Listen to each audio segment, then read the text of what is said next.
What's up, everybody? I hope all is well with you. Thank you for joining me on my channel, spending a little bit of time out your day. I appreciate that. I wanted to talk to you real quick, ain't gonna be long, about my camera situation. So I've been using the Canon R5 since it came out, about 2020. I think I got it like right before 2021, so later in that 2020 year. And it's been outstanding. I love this camera, my favorite camera. I said to myself, it's probably gonna be the last major camera purchase that I buy because it has everything I need to do what I do, which is portraits. I do a little bit of video. I'm not doing no movies. I'm not doing anything like that.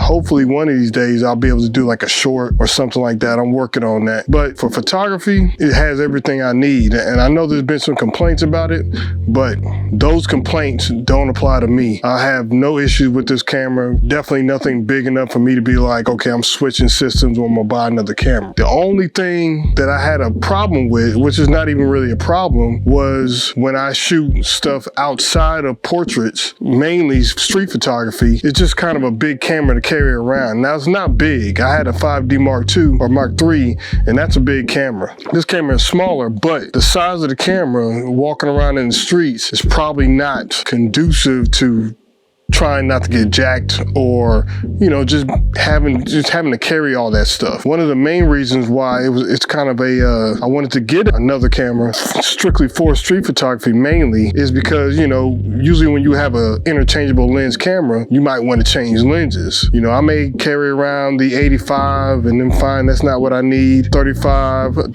being my favorite lens right now.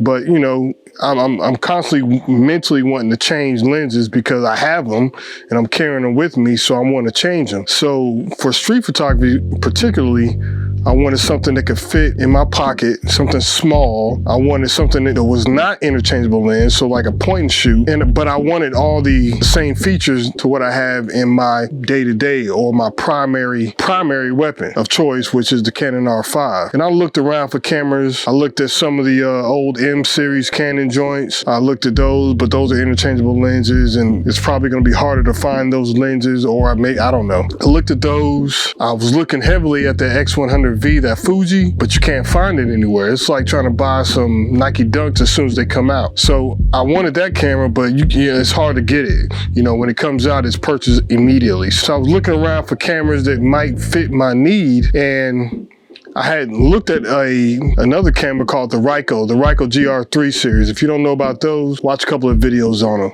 Those cameras are marketed and used primarily by street photographers for a good reason. So I was looking into those for a while, and after I finally had just pulled the trigger, and I was just like, yeah, let me get it. But there's two choices. There was like a wider lens one, so there was like, I think it's 26 millimeters. I decided on the 40 millimeter because I like shooting 50 millimeter, and that's kind of close, not that close, but kind of close. And it's good for what I like to do on the streets, which is shoot people. Any chance I get, every time I travel, I'm always hitting the streets at some point in time. I'm just taking pictures of people. That's what I like to do. That's the hobby outside of regular photography and, you know, all the other stuff. Picked up specifically the Ricoh GRIIIx Urban Edition, which is this camera right here. First and foremost, it's small, like literally small. Like if I had my phone on me, which I don't, you can see my hand. You can see the size of my hand. Look at this phone. This thing will literally fit in my pocket. You can literally stick it in there with your wallet. And that's assuming that you can carry a wallet like this, not like, you know, the grandpa wallet. It fits in my pocket. It has all the little dials for your ISO, one right here, got one up top, and I got a little toggle slash dial that's on the back. So same type of setup. It shoots video, 1080p, whatever. If I need it, I got it. You know, otherwise I could use my phone or whatever. It has a bunch of standard color profiles, and you can load or set up different profiles. There's a big community around this camera. It has IBIS on it, which makes it really good for shooting like in situations where you got to drop that shutter speed real low and you still get solid pictures on it. It has multiple focusing mechanisms that you can use. It has a snap focus, which is good for street photography, so you ain't got to think about it.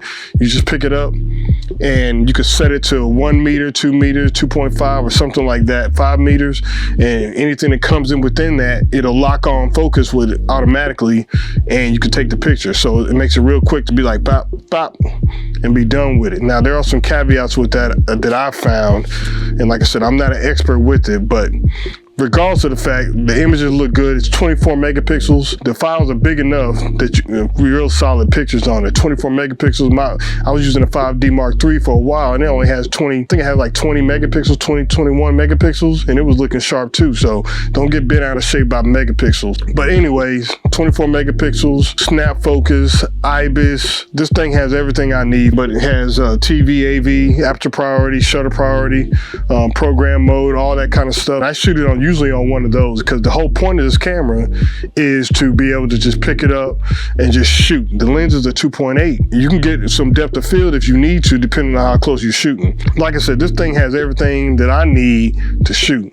It also has a couple of other tricks up its sleeve that I did not know about because I just assumed it wouldn't work. So this little camera comes with a hot shoe, and I think Ricoh makes a flash for it if you want to use a flash, which is handy.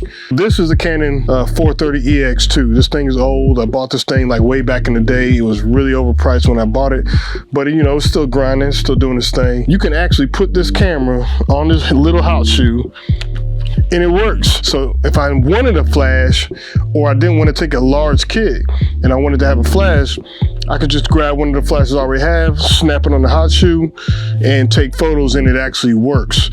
A couple other things about this camera: it has focus peaking. It also has internal storage, so if you want to shoot and you forgot your card, SD card, you can still shoot. It shoots DMGs, so you can edit them. It has a macro mode, and it has built-in NDs, ND system. I don't know if it's, I don't know all the detail, but it has built-in NDs. The dynamic range on this thing is also good. I've been shooting it just randomly outside, and I never get the sky being blown out and in the shadow, or the shadows being crushed when I'm shooting in daylight. This is a 40 mil equivalent, 26 millimeter, 26.1 millimeter lens, 40 mil equivalent, somewhere about that. It's a crop sensor camera. Fits in my pocket, portable, light, low maintenance, just pick it up and shoot. Definitely, if you're looking for something like that, if you're looking for a point and shoot and carry in your pocket without having to carry around your more expensive gear, check it out. For me, it's a pretty good investment. That's it. Check out the Ricoh GRIIIx or GR3 series of cameras. They got GR2s out as well, and you know, see what you think.